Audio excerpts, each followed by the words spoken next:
Let's have a look at an inequality that involves a fraction with the unknown in the denominator, but the unknown also is an absolute value or is enclosed in absolute values. So we're going to solve the inequality 1 over 3 minus the absolute value of x less than 1.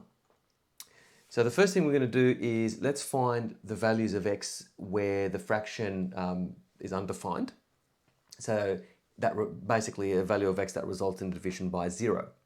So what we do know is that 3 minus the square root of x equals 0. The solution of this, x cannot take these values because we can't have a denominator of 0.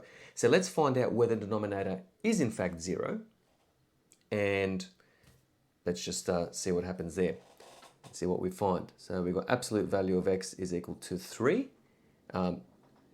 Therefore, okay, x in fact cannot equal negative 3 or x cannot equal 3.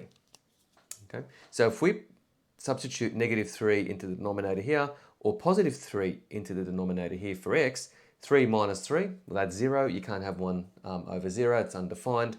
So these are our two critical points, or at least the first two critical points. We can see if we can, well, let's see if we can find some others. They're not necessarily the only two. So I might start building my solution. Okay, hopefully have a bit more space than I do. This board's actually quite small, so these are going to be open circles for now. Okay. Now what we're going to do is solve the inequality as if it was an equation.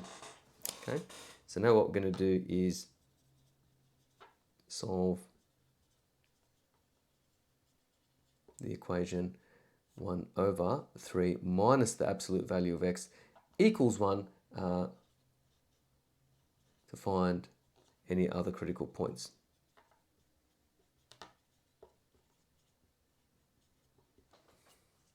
Okay, so let's do that. So multiply both sides by 3 minus the absolute value of x. So 1 equals 3 minus the absolute value of x. Okay, and adding absolute value of x to both sides. So absolute value of x plus 1 equals 3. Okay, moving on, subtracting 1 from both sides. Absolute value of x is equal to 2. Therefore, x is equal to 2 or x is equal to, okay, I'll do the negative first, put them in order. X is equal to negative 2 or x equals 2. Okay. And so there are another two critical points. And because it's less than 1, okay, the inequality sign is just a less than, not a less than or equal to, we're just going to do open circles yet again. Okay, so that's negative 2 and this one is 2. So we actually have 5 regions in which to test, but this gives me an opportunity to show a mode on these Casio calculators that enables you to do the checking of the regions very, very quickly, in fact. It actually gives you a true or false answer, which is really handy. So now what we're going to do is we're going to test around the critical points.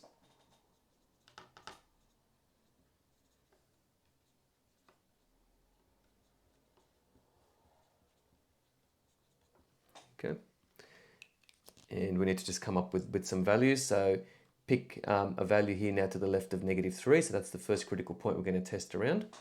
So x equals, let's say, negative 4. Okay, so this is what we're going to do. I'm going to show you this new mode. All right, well, actually a mode that we probably haven't used before. Okay, so if you just press the mode button there, all right, and there's a strange mode here, mode 5, called verif. Well, it actually means verify.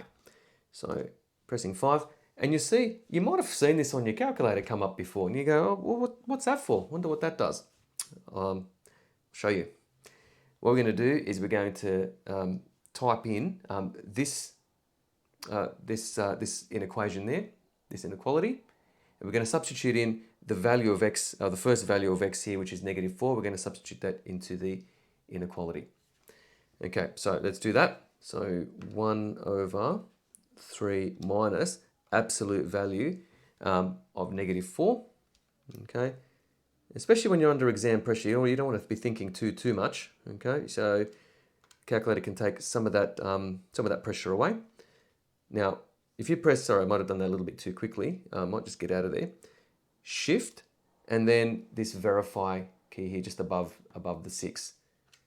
Okay, and you'll see a bunch of signs there, equal signs and inequality signs. So we want to do less than number 4, okay, and 1, and it gives you true. How good's that? All right. Okay, so in other words, we will extend an arrow that way. Okay. Right, let's test a few other points. So we're going to test negative 2.5.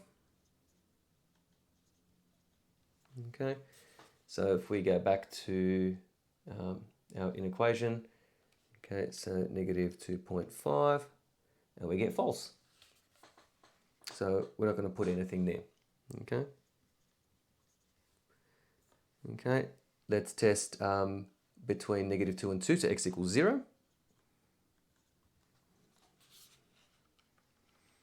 Okay, and we get true.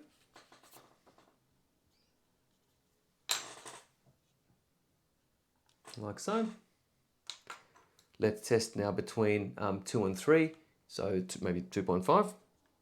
Logical choice there. Okay.